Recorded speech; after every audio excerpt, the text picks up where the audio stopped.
நம்ம கதையோட நாயகன் தர்மபாலன் மாவட்ட ஆட்சியராக வேலை பார்த்துக்கிட்டு இருக்காரு. அன்றைய பொழுது அலுவலகத்தில் தன்னோட தனக்கு கீழே வேலை பார்க்குற ரமணி அப்படின்ற பொண்ணுக்கிட்ட பேசிக்கிட்டு இருக்காரு. அந்த சமயத்தில் அவரை பார்க்குறதற்கு குஞ்ச நாயர் வரார். குஞ்ச நாயரும் அவருக்கு விருப்பமான அவருக்கு கீழே வேலை பார்க்குற ஒரு அலுவலர் தான். தர்மபாலன் யோசிக்கிறார், குஞ்ச நாயர் எதுவும் முக்கியமான விஷயம் இல்லாமல் நம்மளை பார்க்க வரமாட்டார், என்ன விஷயம் அப்படின்னு சொல்லிட்டு கேட்குறாரு.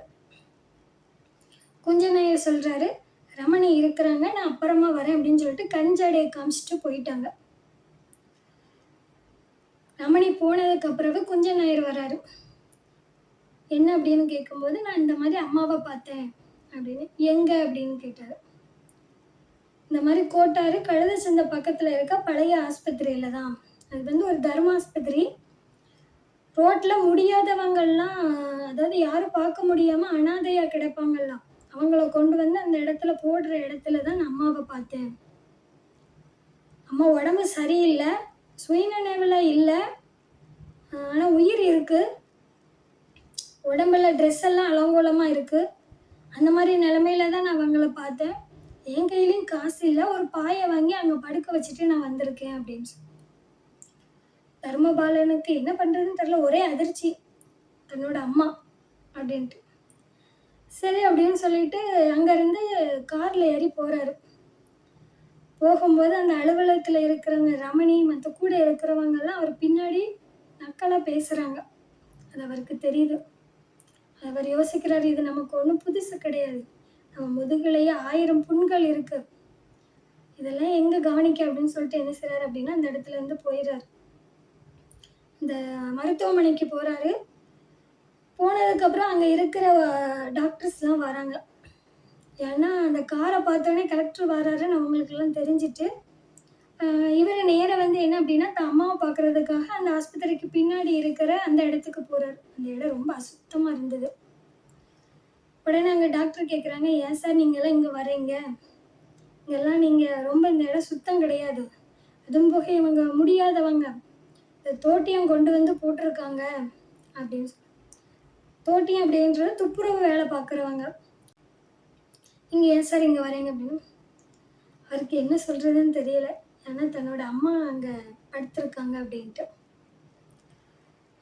ஏதோ அந்த டாக்டர் சொல்கிறாரு, கலெக்டர் தன்னை எதுவும் தப்பாக நினச்சிக்கிடுவாரோ அப்படின்ட்டு. சார் எதுவும் நினச்சிக்கிடாதீங்க, இங்கே எந்த ஃபெசிலிட்டியும் அந்தளவுக்கு இந்த ஹாஸ்பிட்டலில் கிடையாது. நானும் எங்கள் ஒய்ஃப் கிட்ட சொல்லி அவங்க பக்கத்து வீட்டில் இருந்து கொஞ்சம் ட்ரெஸ் எல்லாம் கலெக்ட் பண்ணிட்டு வந்து துணியெல்லாம் வாங்கிட்டு வந்து தான் சார் இங்கே நான் இது பண்ணிக்கிட்டு இருக்கேன், பார்த்துக்கிட்டு இருக்கேன். எந்த ஃபெசிலிட்டியும் இந்த சைடு இல்லை சார், என்ன எதுவும் தப்பாக நினச்சிக்கிடாதீங்க அப்படின்னு சொல்கிறாரு. தர்மபாலன் எதுவும் நினைக்கல. இவங்களுக்கு என்னாச்சு அப்படின்னு சொல்லிட்டு அவங்க அம்மாவை பற்றி கேட்குறாங்க. இவங்களா சார், இவங்க வந்து 4 நாள் ஆச்சு, உயிர் இருக்குது, ஆனால் உடம்பெல்லாம் புண்ணாக இருக்குது சார், பார்க்க யாரும் இல்லை, என்ன பிரச்சனைன்னு தெரில சார், பார்க்கணும் அப்படின்னு சொல்லிட்டு சொல்கிறாரு.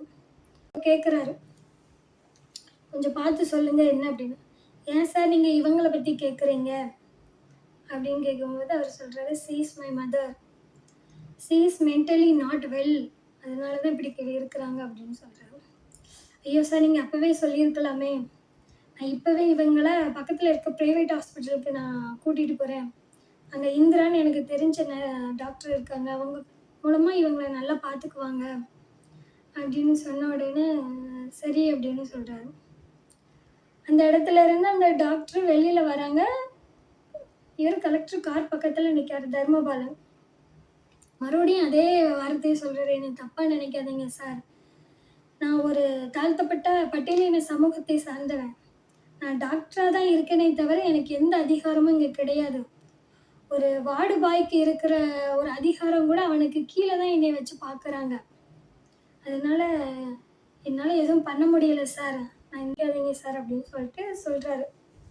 இந்த சமயத்தில் தர்மபாலனும் சொல்கிறாரு, உங்களோட நிலைமை தான் என்னோட நிலைமையும் அப்படின்னு சொல்லிட்டு அந்த இடத்த விட்டு வர்றாரு. இவர் அங்கேருந்து வரும்போதே டாக்டர்கிட்ட நம்ம ஏன் இப்படி பேசணும் அப்படின்ற மாதிரி அவருக்கு ஒரு குற்ற உணர்ச்சியோடய அங்கேருந்து வராரு. வீட்டுக்கு வராரு. வீட்டில் இந்த ஹாஸ்பிட்டல் போயிட்டு வந்ததுனால ஷவரை நல்லா ஓப்பன் பண்ணி ஃபுல்லாக குளிக்கிறாரு. குளிச்சுட்டு வெளியில் வந்துட்டு டீ குடிக்கலான்னு உட்காராரு. ரொம்ப அப்செட்லேயே இருக்காரு. யாராக இருந்தாலும் அப்படித்தானே, அவங்க அம்மா அப்படின்ட்டு அப்செட்டில் உட்காந்துருக்காரு. அங்கேருந்து அவங்க மனைவி வராங்க, சுபா. ஏன் இப்படி இருக்கீங்க, என்னாச்சு, எதுவும் பிரச்சனையா அப்படின்னு சொல்லிட்டு கேட்குறாங்க. அதெல்லாம் ஒன்றும் இல்லை. இல்லை, நீங்கள் இப்படி இருக்க மாட்டீங்க, உங்களுக்கு என்ன பிரச்சனை அப்படின்னு சொல்லிட்டு கேட்குறாங்க. இந்த மாதிரி நான் அம்மாவை இந்த இடத்துல இந்த மாதிரி பார்த்தேன் அப்படின்னு சொல்கிறாரு. அப்படியா அப்படிங்கிறாங்க. யார்? சுபா, உங்கள் ஒய்ஃபு. சரி அப்படின்னு, நீங்கள் நாளைக்கு பார்க்க வரியா அம்மாவை அப்படின்னு சொல்லிட்டு கேட்குறாங்க. நாளைக்கு வந்து மினிஸ்டர் கூட 2 மீட்டிங் இருக்குது, அதனால என்னால் வர முடியாது அப்படின்னு சொல்கிறாரு. சரி, அம்மா பிரேமை பார்க்கணுன்னு நினச்சா, பிரேம் அப்படிங்கிறது தர்மபாலனோட 8 மாத குழந்தை. பிரேமை பார்க்கணுன்னு நினச்சா அப்படின்னு, நான்லாம் விட மாட்டேன், உங்கள் குறவம் புத்தி உங்களோடே இருக்கட்டும், என் பிள்ளையை இழுக்காதீங்க அப்படின்னு சொல்கிறாங்க.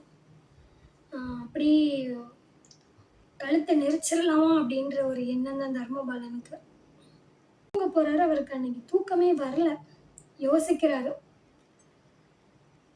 சரி, சுபா மேலேயும் தப்பு இல்லை, ஏன்னா அவங்க அம்மா அந்த அளவுக்கும் பண்ணிட்டாங்க. 7 வயசு வரைக்குமே தர்மபாலன் வந்து பிச்சை எடுத்து தான் சாப்பிட்டுட்டு இருந்தார். தெருவில் கிடக்கிறத பொறுக்கி அங்கங்கே எல்லாரும் சாப்பிட்டு போட்ட மிச்சத்தை தான் அவர் சாப்பிட்டாரு. ஏன் அப்படின்னா, இவர் வந்து பட்டியலின சமூகத்திலேயே நாயாடி அப்படின்ற ஒரு சமூகம், அதாவது உலகிலே கடைக்கோடியாக இருக்கிற ஒரு சமூகம். சில நாள் சாப்பாடு இருக்கும், சில நாள் சாப்பாடு இருக்காது. சாப்பாடு இருக்கிற அன்னைக்கு சாப்பிட்டுட்டு, சாப்பாடு இல்லாத அன்னைக்கு பட்டினி தான். அந்த சமூகத்தில் சார்ந்தவங்க அந்த காலகட்டத்தில் பகல்லலாம் வெளியில் வரக்கூடாது, நைட்டு மட்டும்தான் வெளியில் வரணும். சாப்பாடு வெளியில் இந்த மாதிரி யாராவது மிச்சமேற்றி சாப்பிட்டுட்டு போட்டது தான். பகல் அப்படியும் மீறி வெளியில் வந்தாங்க அப்படின்னா கல்லை கொண்டு அடிப்பாங்களாம். அப்படி ஒரு சமூகத்தில் தான் அவர் வாழ்ந்திருக்காரு. சரின்னு சில சமயம் அவங்க அம்மா என்ன செய்வாங்க, சாப்பாட்டுக்கு எதுவுமே இல்லை அப்படின்னா பக்கத்தில் இருக்க ஒரு ஆசிரமத்தில் சேர்ப்பாங்க. சுவாமி நாராயண குரு அவர்களோட சீடர்கள் வச்சு நடத்தக்கூடிய ஆசிரமம் தான் பிரஜானந்த ஆசிரமம். அந்த ஆசிரமத்தில் தான் இவர் என்ன செய்வார் அப்படின்னா, சில நாள் போவார், போய் சாப்பிட்டுக்கிடுவார். 2 நாள் போவார், 2 நாள். அங்கே போன உடனேலாம் உள்ளே போய் தட்டில் வச்சு சாப்பாடெல்லாம் கொடுத்துட மாட்டாங்க. போன உடனே அங்கே ஒரு குளம் இருக்கும், அதில் பிடிச்சி தூக்கி போட்டுருவாங்க. போட்டு ஏன்னா நல்லா சுத்தமாக குளிச்சுட்டு நல்ல ஆடைகளை உடுத்திட்டு தான் அங்கே உள்ளே வரணும் அப்படின்றது அவங்களோட ரூல்ஸ். சரி அப்படின்னு சொல்லிட்டு இவரை கூட்டிட்டு போய் நல்லா குளிப்பாட்டி, நார் வச்சுலாம் நல்லா குளிப்பாட்டும் போது அவர் மேலே ஃபுல்லாக ஒரே புண்ணு. அதுலலாம் அவங்க என்ன செய்வாங்க அப்படின்னா, மருந்தெல்லாம் போட்டுட்டு அவரை கூட்டிட்டு போய் தட்டில் உட்கார வச்சு பெரிய இலை போட்டு சாப்பிட வைப்பார். அவர் அங்கே நல்லா சாப்பிட்டுட்டே இருப்பாராம். சரி அப்படின்னு சொல்லிட்டு அவர் சாப்பிட்டுட்டே இருக்கு. ஒரு 4 நாள் சாப்பிடுவாரா. 5ஆவது நாள் அவங்க அம்மா வந்து, தம்புரான் என் பிள்ளைய கொடுத்துரு தம்புரான் அப்படின்னு சொல்லிட்டு கேட்பாங்களாம். உடனே அவங்க அம்மா வர்றதுமா, இந்த மாதிரி ஒரு 4 நாள் இருக்கிறது, அப்புறம் கூட்டுட்டு போகிறது. ஆனால் பிரஜானந்த ஆசிரமத்தில் இருக்க அந்த குருவுக்கு இவனை நல்லா தெரியுது, நல்லா படிக்கிற பையன், இவனை வாழ்க்கையில் எப்படியாவது முன்னேற்றணும் அப்படின்னு சொல்லிட்டு. சரி, இப்படி வந்தால் தான் 4 நாளைக்கு ஒருக்க இவங்க அம்மா வந்து கூட்டிகிட்டு போயிடுவாங்க அப்படின்னு அங்கேருந்து வேற ஒரு ஆசிரமத்திற்கு இவரை ஷிஃப்ட் பண்ணிட்டாங்க. இவருக்கு அந்த சமயத்தில் இருந்துறது நல்லா சாப்பிடணும், அது மட்டும்தான். அம்மா யாரும் தேவையில்லை, நல்லா சாப்பிடணும் அப்படின்ற எண்ணம் மட்டும்தான் அவருக்கு இருந்துச்சு. சரின்னு அங்கேருந்து ஒரு ஆசிரமத்திற்கு மாறினாங்க. அது பிரஜானந்த ஆசிரமத்தில் இதே மாதிரி ஒரு சீடர்கள் வச்சு நடத்தக்கூடிய ஆசிரமம் தான், போகானந்தா ஆசிரமம். அங்கே போய் என்ன செய்றாரு அப்படின்னா, அவருக்கு தேவையான படிப்பு, சாப்பாடு எல்லாம் கொடுக்குறாங்க. எல்லாமே முறைப்படி என்ன செய்றாரு அப்படின்னா, நல்ல எம்ஏ எக்கனாமிக்ஸ் வர படிக்கிறார். படித்து கடைசி முடிச்சிற காலகட்டத்தில் அந்த பிரஜானந்த சாமிக்கு வந்து உடம்பு முடியாம ஆயிட்டு. அப்போ கூப்பிடுறாரு, நான் இந்த மாதிரி தர்மபாலனை பார்க்கணும் அப்படின்னு சொல்லிட்டு. சரி அப்படின்னு சொல்லிட்டு இவர் போறாரு. போய் பார்க்கும்போது, நீ இந்த மாதிரி சிவில் சர்வீஸ் எக்ஸாம் எழுதணும், நீ கண்டிப்பாக அந்த சேரில் போய் உட்காரணும், அப்போதான் உனக்கும் நல்லது, உன் சமூகத்துக்கும் நல்லது அப்படின்னு சொல்கிறாரு. அப்புறம் கடைசியாக சொல்கிறாரு, உன் அம்மாவை நீ நல்லா பார்த்துக்கணும், அன்பை வெளிப்படுத்த தெரியாத ஒரு மிருகம் அவா. உன்னை தவிர யாருமே இல்லை அவளுக்கு, அவளை நீ தான் பார்த்துக்கணும் அப்படின்னு சொல்றாரு. சரின்னு அந்த ஒரு வார்த்தையோட அவர் சிவில் சர்வீஸ் எக்ஸாம் எழுதுறாரு. இன்டர்வியூ நடக்கு. ஒரு 8 பேர் இருக்காங்க. அந்த இடத்துல பலவிதமான கேள்விகள் கேட்குறாங்க.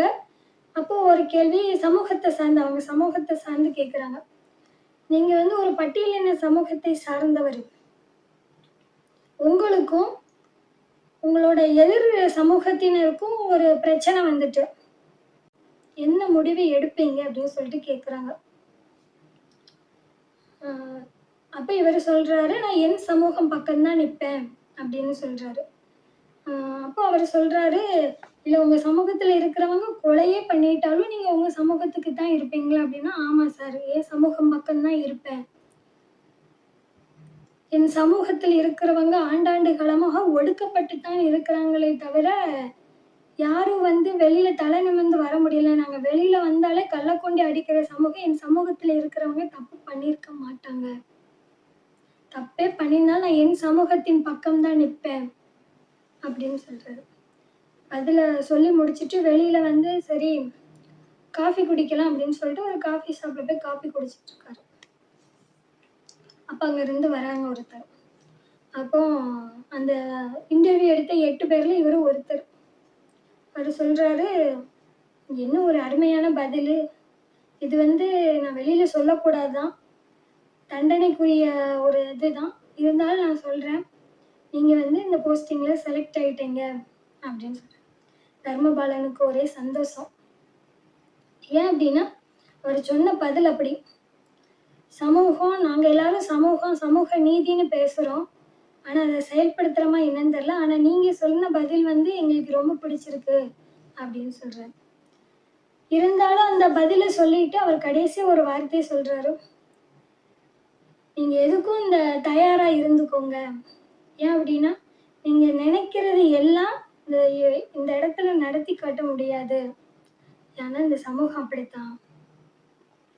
நீங்க வேலையில இருக்க ஜாயின் பண்ண போறீங்களா, ஜாயின் பண்ணதுக்கு அப்புறம் நீங்களே பார்ப்பீங்க அப்படின்னு சொல்றாரு.